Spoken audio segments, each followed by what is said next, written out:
out there, rock and roll fans, and welcome to another episode of the Ugly American Werewolf in London rock podcast, recorded just off Abbey Road here in London. And to give you a little background about us, myself, Mac B. the Wolf, and Action Jackson are old friends who met in college and have this mutual not only love of rock and roll, but an insatiable thirst for the knowledge, the nitpicky little details about how things were recorded, which albums were recorded before each, who wrote the songs, who played on every single one of them, which tours did better. Any kind of minutia about rock and roll and its history we want to know about. It's something we share, and it's something that we find it hard to share with, let's say, our wives and other friends in our universe. So we lived together in the 90s.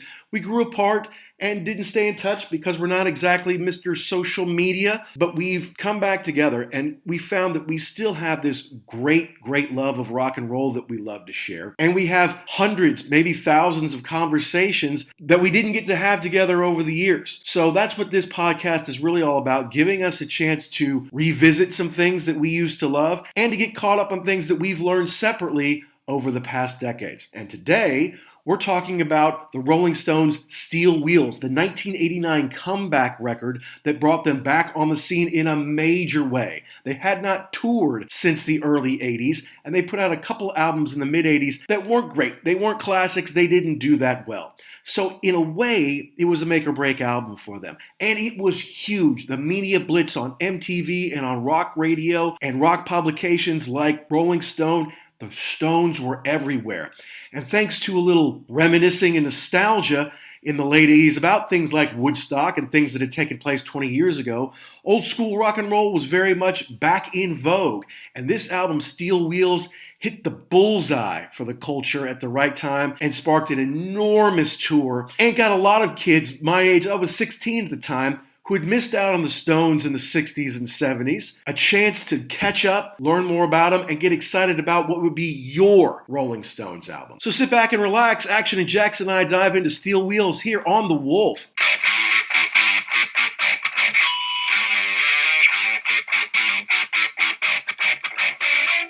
So Steel Wheels, man, we get to go back and visit something we were intimately familiar with and super psyched about at the time. Yeah, this record was, at least growing up in the greater New York area, was massive. They had this huge media blitz with WNEW out of New York City, which was a huge rock radio channel. Scott Muni was the big anchor DJ. You know, they called him by the first name when they did the press conference. Oh, hey, Scott, how you doing? I'm sure that was a big, feather in his cap. But yeah, it was all over the place. And let's start at the beginning here. This was a big deal for the Stones. This was a comeback album. This was a make or break. It sounds weird to say that about the Rolling Stones, but they had not toured since 1981.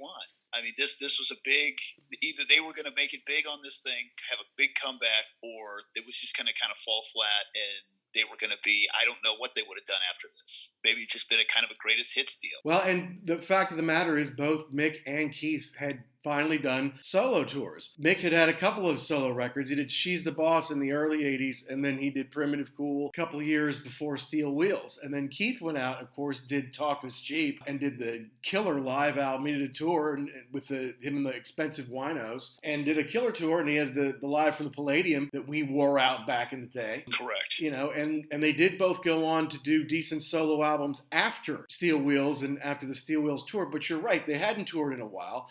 Their last two records, Undercover and Dirty Work, were not their best, although there are a couple good songs off of them. They didn't really hit home. They weren't fitting in with, obviously, the techno stuff in the early 80s.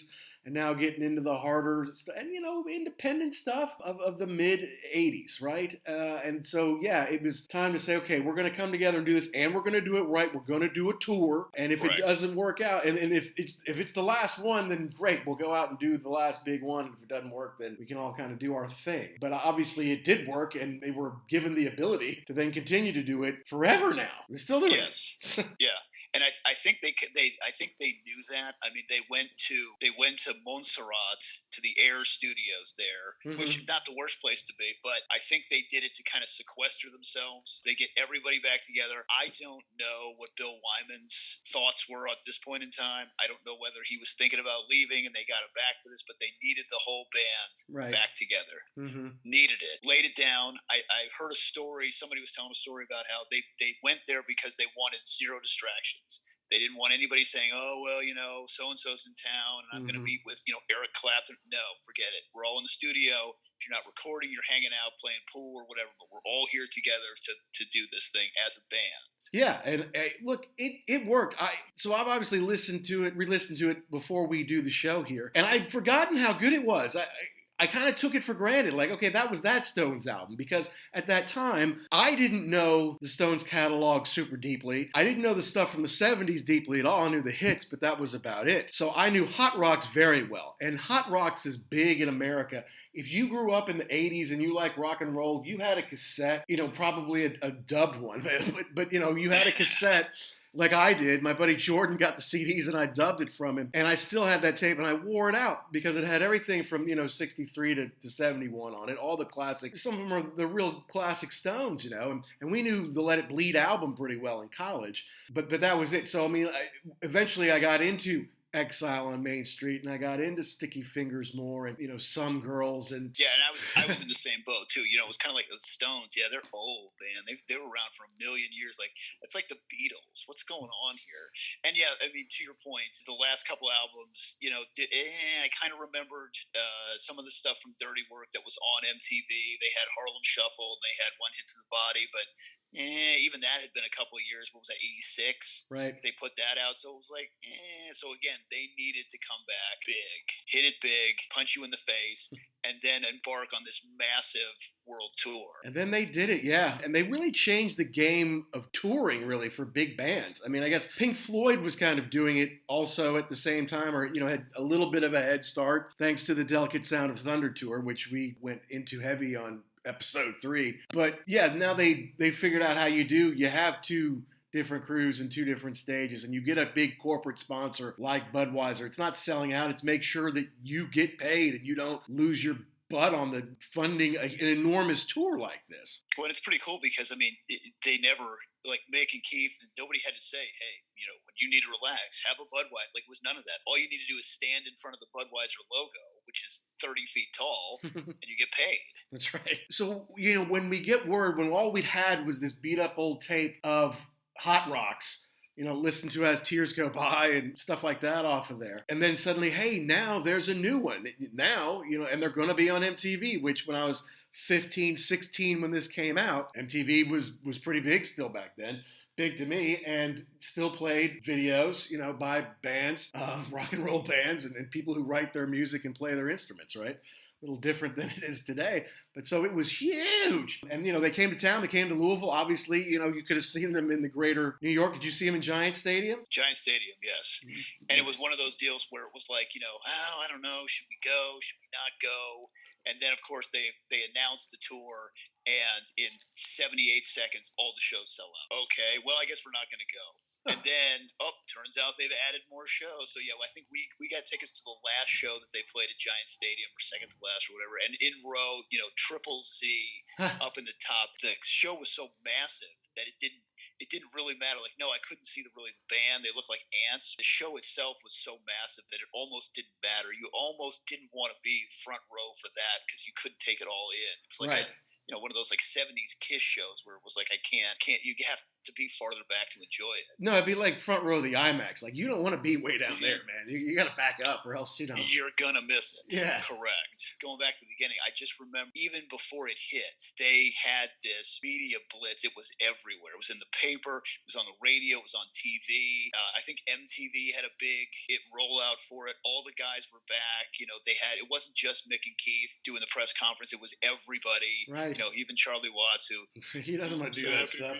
No, No, but you know what? You're gonna. I don't care. Get out here and let's go. Yeah, everywhere. Rolling Stone was all over it. I mean, it was everywhere. It was the biggest deal there was, and it came out the end of the summer of '89, going into my junior year. Yeah, and so I was driving then. I remember I had a soccer game that night, and then we drove to the show afterwards. Go do your game. Lost the game actually. Coach knew that my mind was elsewhere that day. That's why I may have let some people score, and we were not victorious. But I don't really remember who we played that day, but I remember the Stones show pretty vividly, and it was pretty fun. Yeah, and I just remember too in all the media blitz and everything, like these again, just kind of the hot rocks deal, but these dudes just looked like rock stars. Mm-hmm. Like they dressed to the nines. They had the British accents.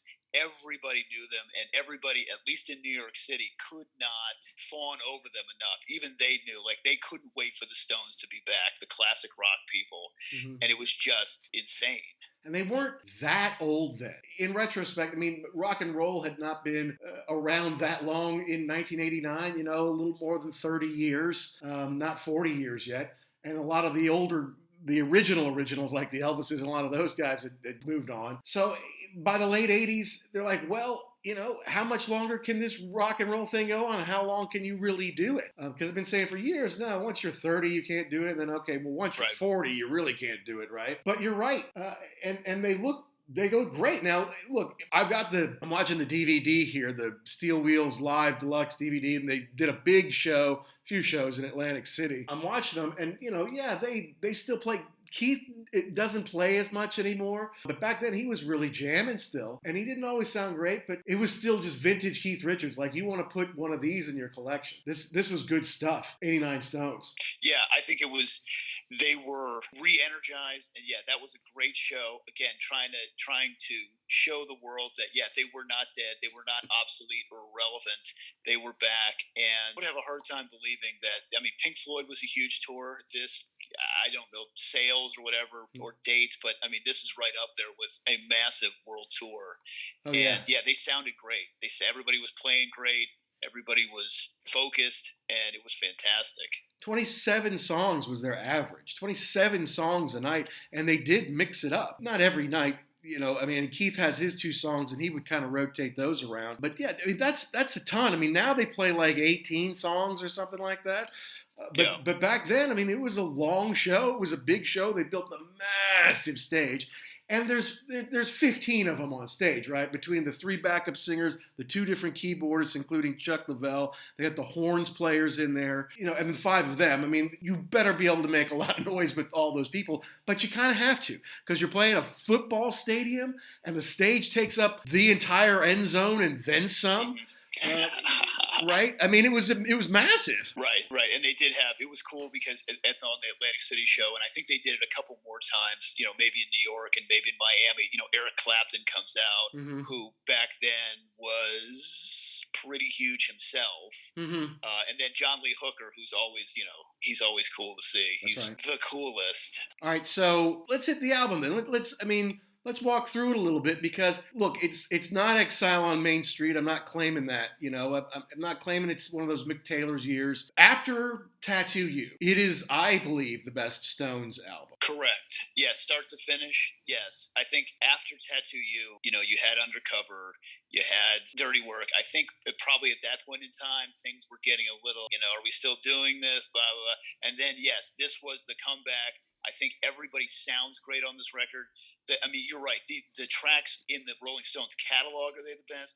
But in 1989, after those 2 records, they were all fantastic. It was high energy. It was great playing. It was, and like the first track, Sad, Sad, Sad, I could have sworn this was a single, but it was not. But they played this all the time on the radio. I thought the same thing, Jackson. I'm like, Sad, Sad, Sad wasn't a single? I would have sworn I remember playing Sad, Sad, Sad. Or maybe they had a video on MTV and I saw that a lot. I don't know. But yeah, even though the title Sad, Sad, Sad is a bit of a downer, The music isn't. The chords are very open, upbeat. It's positive, and it's a great way to start off the album. Yeah, real strong starter.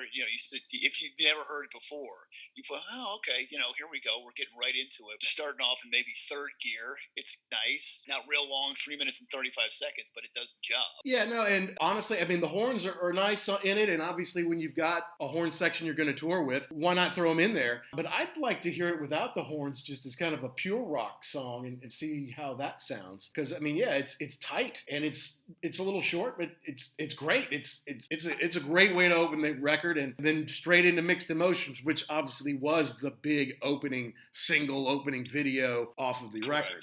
Sometimes referred to by other people in the band as Mixed Emotions.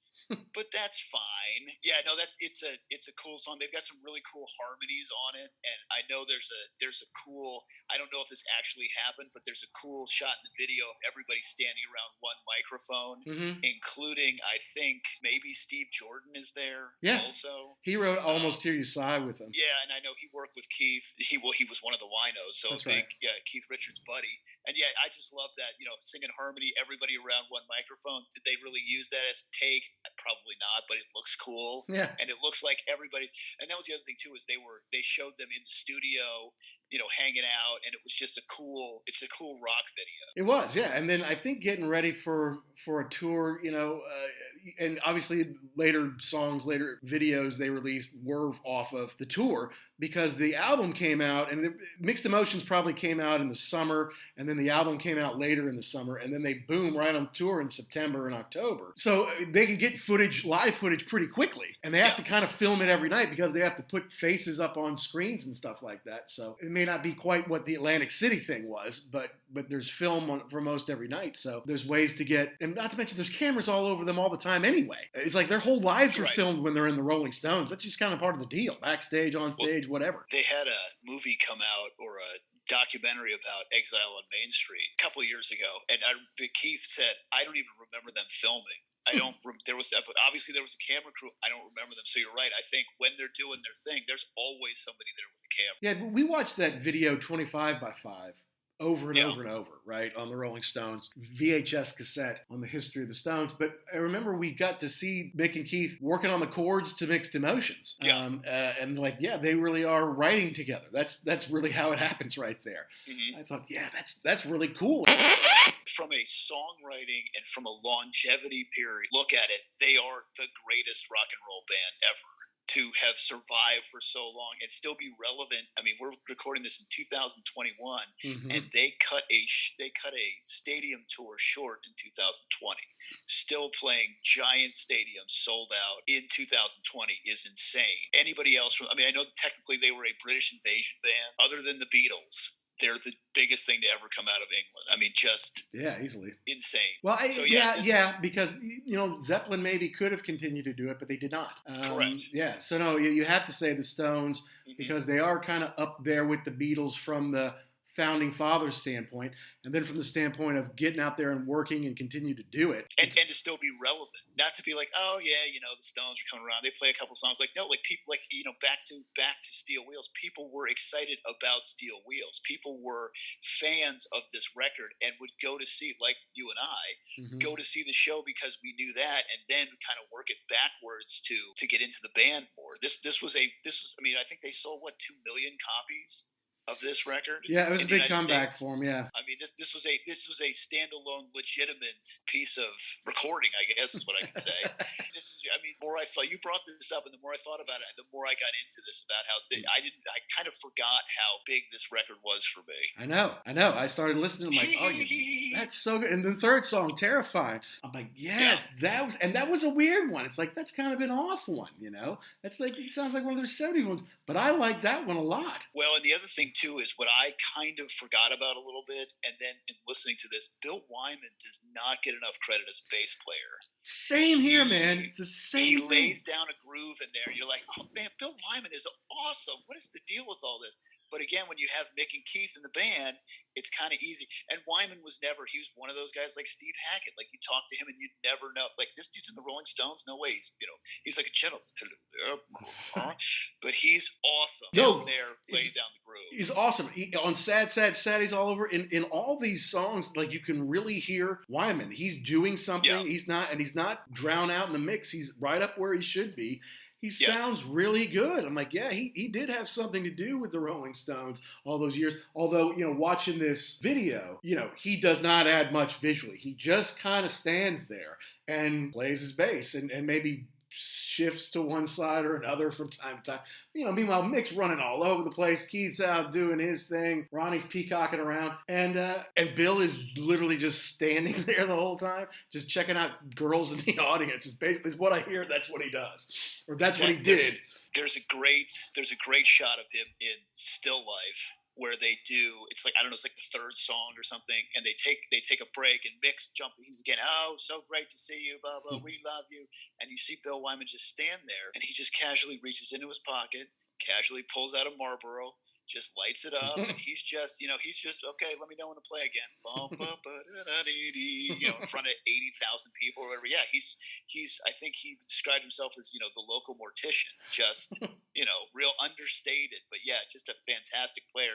And I think he was one of the guys that came up with the fretless bass idea. And he could, either one of the pioneers or maybe have made it up is what I thought I read somewhere. So definitely an underrated player. And he was older than the other guys too. Like 7 or 8 years older, right? So when they're, the Stones are 19, they're these sensations. Well, he's 26 and has been married and maybe even divorced at that point. I don't know, had a kid. Like, the Stones are so old. Mick and Keith are 43, 44 years old. That's awfully old for a rock star. Wyman was already 50 at that point. Correct. And that's why I think, I don't know, maybe they had to coax him back in a little bit. I know this was the end for him. He did the record, he did the tour, and then he was gone. Did not come back for Voodoo Lounge. And so I don't know whether they had to get him back in there, but he did what he had to, and he played fantastic on this record. He really did. He really did. And they do a lot of bluesy stuff, and Hold On to Your Hat is a pretty kind of old school blues. That's kind of a hard blues, yes, an amped up blues, because they had 3 B-sides, which I, of course, was not aware of back in the day. But they had the 3 B-sides to Mixed Emotions, Rockin' a Hard Place, and Terrifying, which were Fancy Man Blues, Cook Blues, and Wish I'd Never Met You. And they you can tell they all came out of blues jams that the boys were doing, just let's come in here and we'll play and we'll jam out, we'll do some blues stuff, and Keith will start eventually putting some chords together on something, and then eventually if you put a little a lot of them are instrumentals, but maybe you throw a lyric on them or something like that. So you can see this is where they're getting their stuff from. It's kind of, someone might have a nice almost hear you sigh kind of thing in the bucket, but what they really kind of are best at is let's get in a room and let's jam on some old blues. That's what we are as an R&B band, and see what comes out of it. And this is what I never liked about the American record industry / record business or stores or whatever.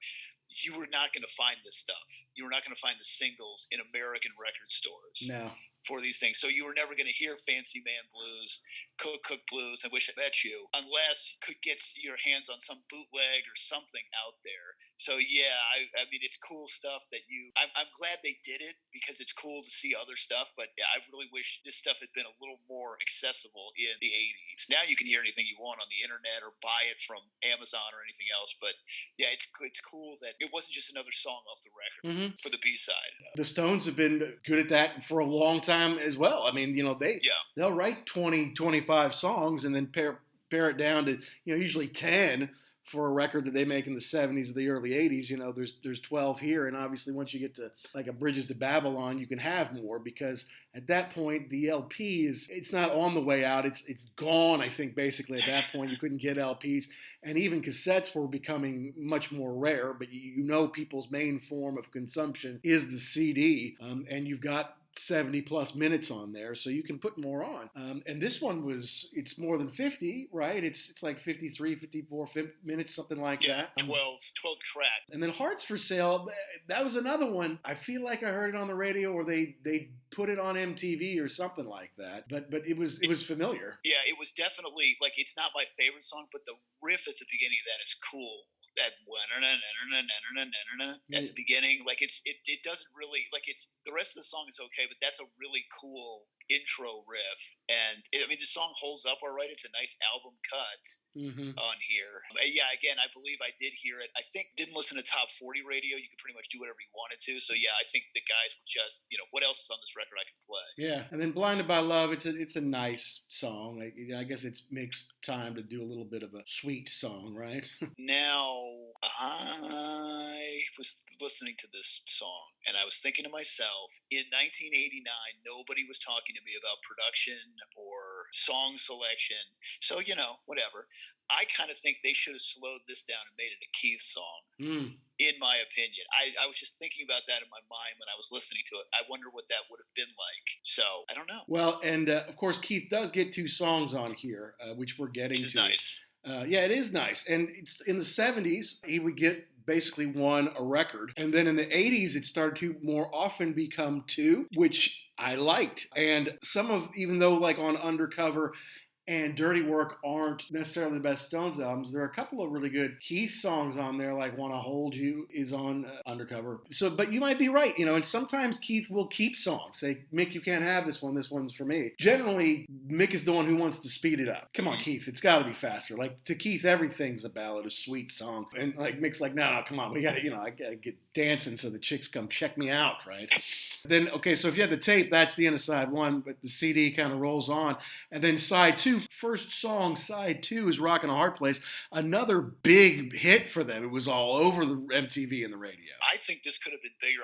I think this got more airplay. Again, this was not, let's see, this was the second single off. So, and that didn't come out till November. Okay, I remember this thinking to myself, I like this song better than Mixed Emotions. It was a little harder. It was a little nastier.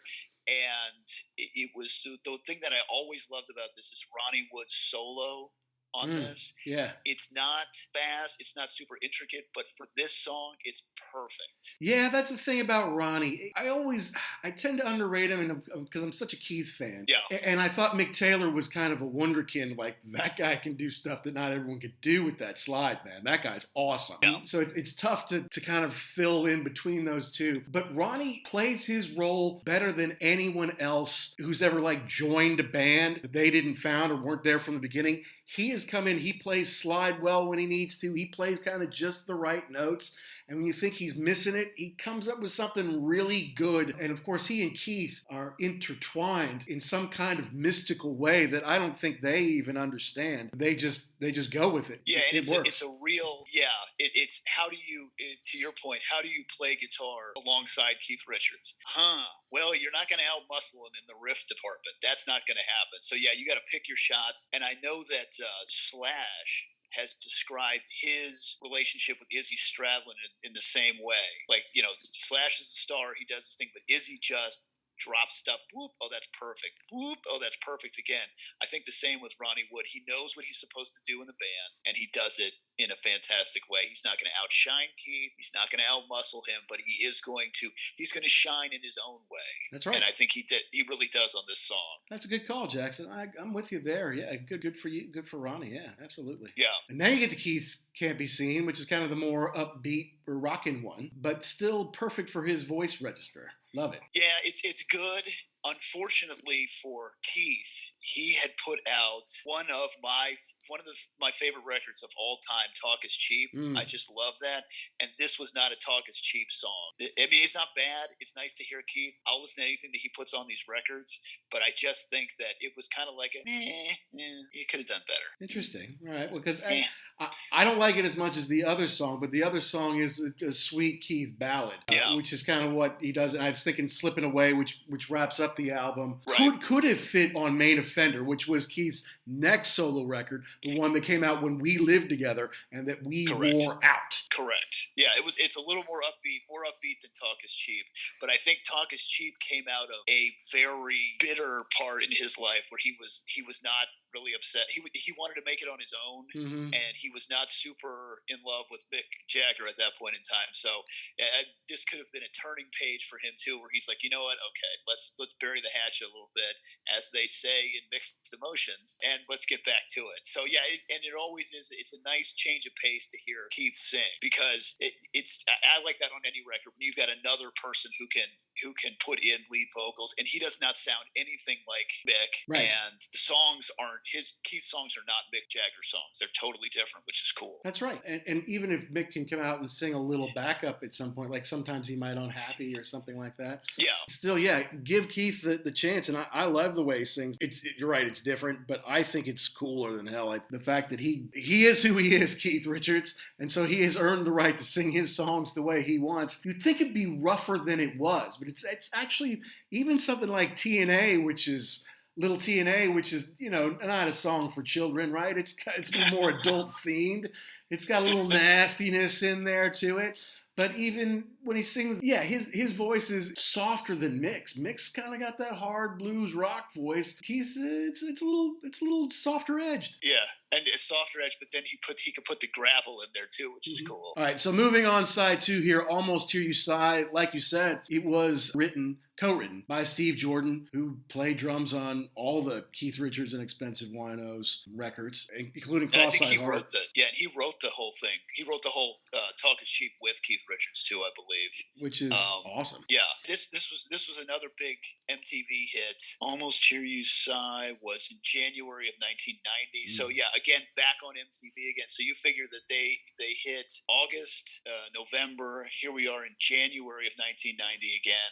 Another big hit for them on MTV. So just kept the train rolling on this deal. Yeah, and they did the huge Steel Wheels tour, and then when they went to Europe, they called it the Urban Jungle Tour. Correct. Yeah. And they played Japan and Australia, and they milked it because some people were like, well, this could be the last one. This could be the last time, right? And so they went out and did it, and they did it great. They realized, hey, we could do this again in 4 or 5 years, which of course they did. Which will hopefully be another episode, because we could go through a whole deal on the next record and the tour, which we got to see in beautiful Tampa, Florida. Yes, we got to see it together at Bing Sombrero.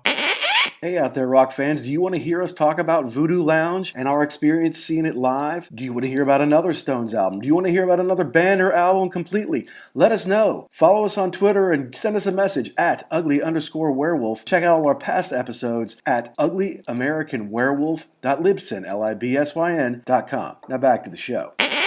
Then they get into Continental Drift, which is very different for the Stones, right?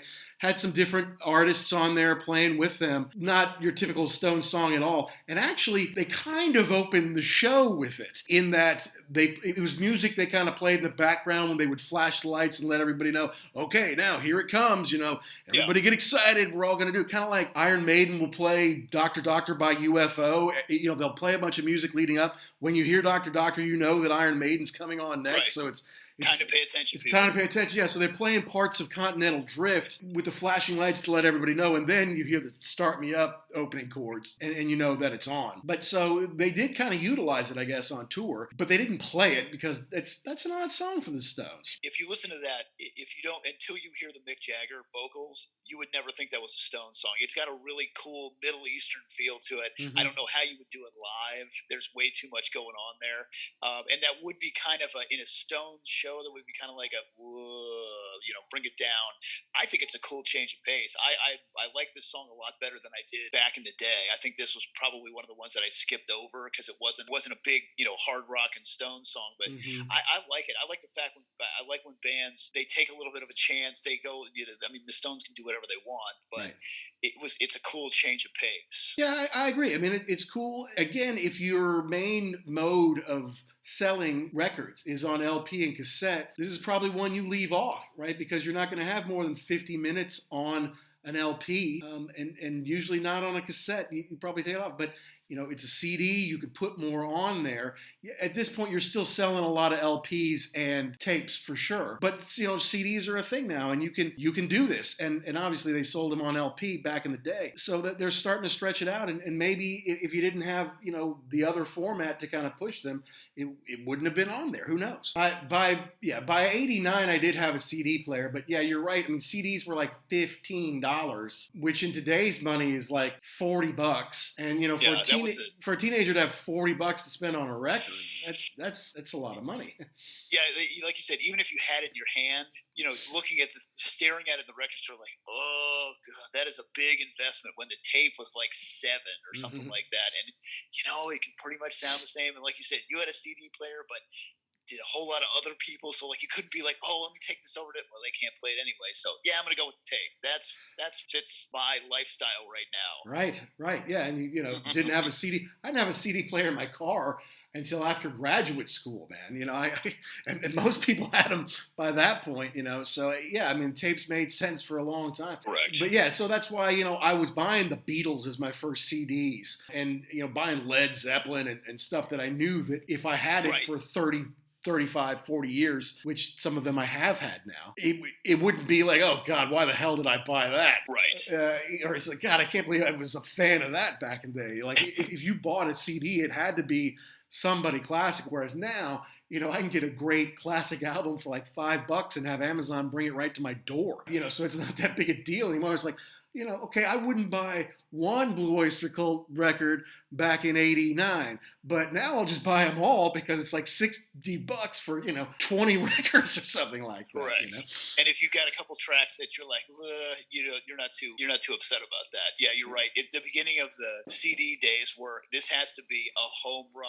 Every track has to be fantastic, or I'm not jumping in on this thing. And then sorry, people. After you pay that, you're going to sit and listen to it. You're not going to just say, let that get rusty on the shelf, get some dust on it. No, you're going to listen to that. You're going to absorb it. That's where your $40 just went. This month's $40, right? Right. And then Break the Spell it's the second to last. Slipping Away, the Keith song is last. Break the Spell is a short rock and blues tune, another one that seemed to probably come out of the blues sessions. But I'd say if you're talking about Cook Cook Blues and the Fancy Man Blues and the Wish I'd Never Met You, and then this one, Break the Spell, this is the best of those four. They're all kind of a little bit similar. They kind of seem to come out of blues jams for me, but this is easily the best one. So two things on this one. Number one, Bill Wyman laying it down, great bass group.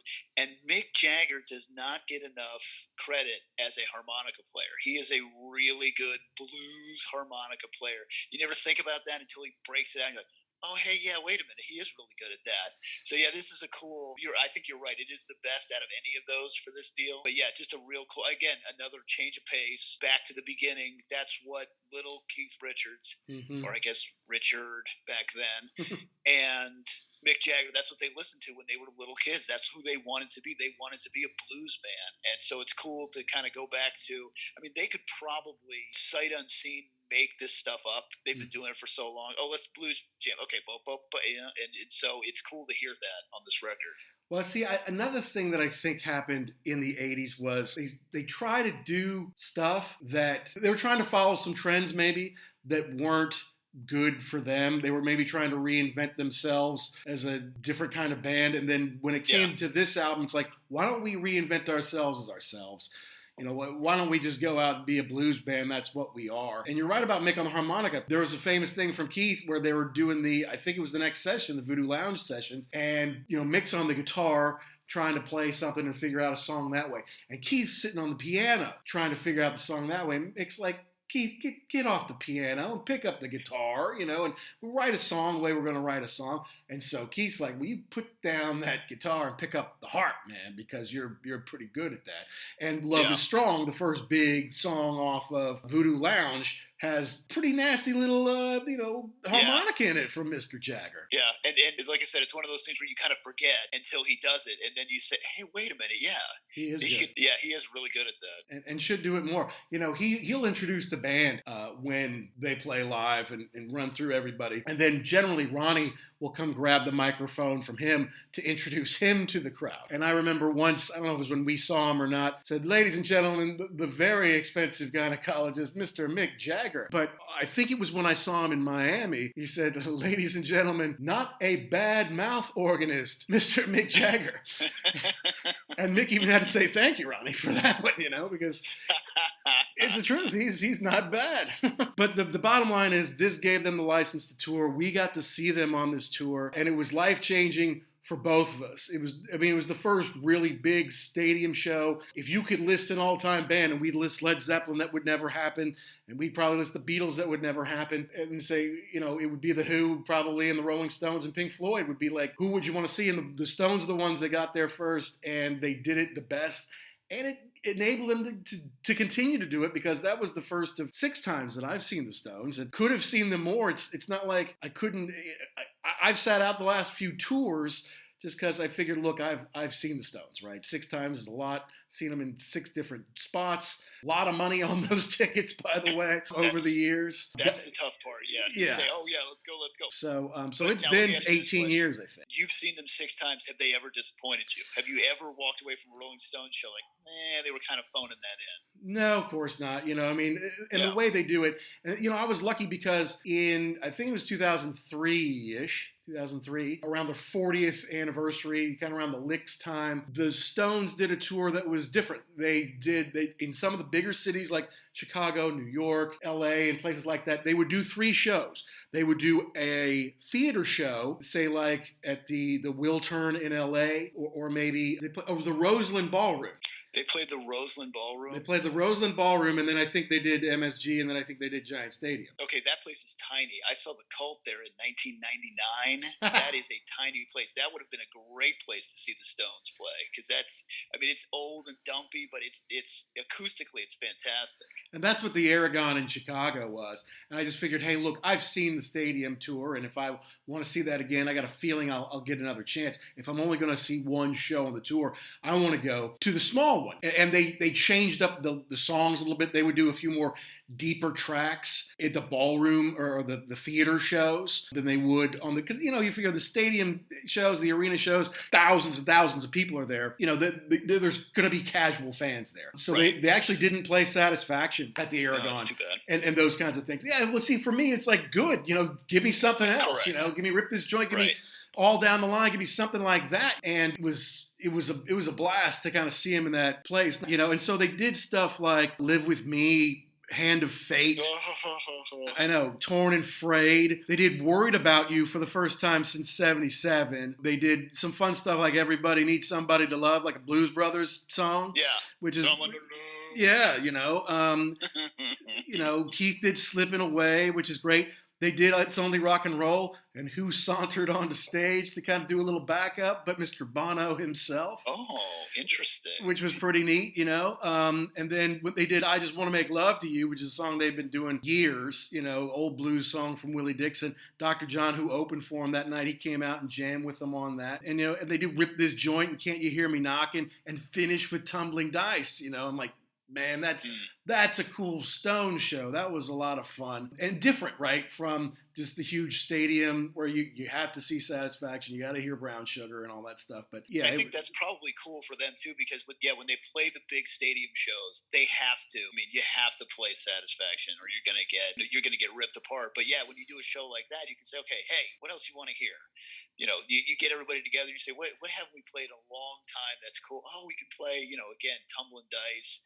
Or Live With Me. I love that song. It's fantastic. But yeah, you play that in a big stadium, and it's like, what's this? And that's why I thought Bridges to Babylon was such a cool tour, because they came out and did Satisfaction first. Like, all right, this is what you want. Here, take it. Let's go. Instead of like the last song, let's do it first, and got it out there, I'm like, yeah, good for you guys, But then they had this thing, because the internet in 97 was a bigger part of American life at that point. AOL was probably still the dominant player at that point. And they had a thing where you go on and vote. In each city, you could vote for the deep track, that you wanted them to play, because they have a set list and they do mix it up a little bit. They want to say, city to city, which song do you want? Give Me Shelter was originally one of the songs. And because in like every city, it was like winning every night, they said, okay, we get it. We'll change the set list. Gimme Shelter's in there now. We'll play that every night, which I was psyched about, of course. And then, you know, you could get a different kind of deep track. And in Miami, they played She's a Rainbow, which I think is an underrated, very overlooked Stone song. Wasn't on Hot Rocks, was on more Hot Rocks. So I didn't know it as well growing up. Yeah, and that one gets, I think that one doesn't get enough love because it's off Satanic Majesty's Request. That was, I think, people are like, oh, now you're just being silly. But that's a good track. Well, I hope you all enjoyed us reminiscing about the Rolling Stones' Steel Wheels, being able to see them on that tour, and the love affair that it really sparked with not only the Rolling Stones, but going to great big rock and roll shows. It wasn't our first concert, but it was the first really huge stadium concert to kind of show the power and majesty of rock and roll. And when you mix that with one of the all-time greatest rock and roll bands, wow, it was a special experience, a special tour, and a special album, a great comeback album, and a much underrated album in the Stones canon. Now, next week, we're also going to be talking about a classic hard rock band, this time an American band, Kiss. And we're going to talk about not their groundbreaking and record-breaking Alive album, but the follow-up, Kiss Alive 2, which featured songs from their 3 records that followed Alive, Destroyer, Rock and Roll Over, and Love Gun. It really set the bar high for Kiss, and it's one that we wore out during our time together. So that wraps up this week's show, guys. Hey, did we get something wrong? Did we get something right? Did we miss the point? Do you want to hear about another album or band? You gotta let us know. Tweet us at ugly_werewolf and check out all our past episodes at uglyamericanwerewolf.libsyn.com. Until next time, all around the world, everyone be cool and stay safe.